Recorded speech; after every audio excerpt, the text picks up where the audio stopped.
Olá pessoal, tô meio sumida, ficar uns dias sem gravar vídeo, mas passando aqui para desejar para vocês um ótimo mês de abril a todos nós. Creio que foi uma feliz Páscoa para todos e dizer para vocês que eu ainda ando pensando e refletindo em alguns vídeos que eu tenho assistido. Essa semana eu estava ouvindo uma neurocientista, e ela estava falando sobre que o conhecimento ele está muito à mão, né? Ele está muito próximo, assim, a gente sempre teve, porque livros também não é uma coisa tão difícil a ter, mas agora com a tecnologia está mais fácil ainda. Nós podemos tanto ter os livros online, podemos ouvir audiobook, podemos buscar também vídeos na internet. Então o conhecimento ele está muito fácil de nós conseguirmos. Mas o exemplo, o fazer, esse depende de cada um de nós. E tem um grupo que eu também tô lá e eu vi uma professora falando que ela preparou uma determinada atividade, ela estava muito assim com a expectativa de apresentar aos alunos e teve uma aluna que criticou ela. E ela falou assim: às vezes dá vontade de desistir. Mas uma pessoa criticou, uma criança, um adolescente, um jovem. Daí eu até comentei com ela: e quantos são na sala? Então a crítica ela vem às vezes até para desestabilizar.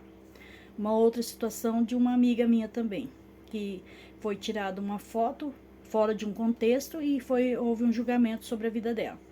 Porque no trabalho dela tem vários fotógrafos, então às vezes algum fala dá um sorriso, ela dá um sorriso para tirar uma foto, né?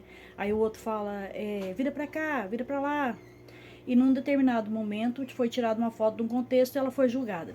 Até porque naquele momento era um momento de sorrir, porque a pessoa que estava falando realmente já estava falando sobre algo que ela tinha já falado também sobre um projeto, então era um momento de alegria, que na verdade já até tá concretizado isso. Mas assim, a gente é julgado por uma foto, porque você sorri, porque você chora, porque você tá triste, porque você quer fazer diferente, porque pelo que você sabe ou pelo que você não sabe, pelo que os outros pensam ou que eles deixam de pensar. E isso é muito triste, sabe? Porque eu tive não chega a ser um problema, um desafio na minha vida, que a minha carreira, que eu trabalhei tipo 12 anos, ela por causa de algumas falas e falácias e alguns diz que tem pessoas que não acreditam no meu potencial, e eu sei que eu tenho potencial, e as pessoas que me acompanharam durante esses 12 anos também sabem que eu tenho potencial, mas por causa de uma falácia, de uma fala fora do contexto, por causa de uma história aqui e outra ali, há pessoas que não acreditam no meu potencial, e isso me entristece muito, e às vezes isso acaba até dando depressões às pessoas.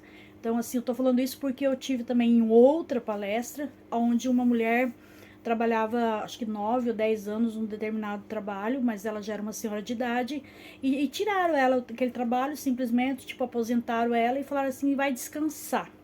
Só que não perguntaram se ela queria descansar. E essa mulher, ela adquiriu uma doença autoimune pela falta de poder ir, de se sentir útil. Inclusive era até um trabalho social que ela fazia, mas com certeza ela tinha um salário. Mas era num determinado local onde que é feito um trabalho social, não é tipo uma empresa, mas era um local a qual ela se sentia útil.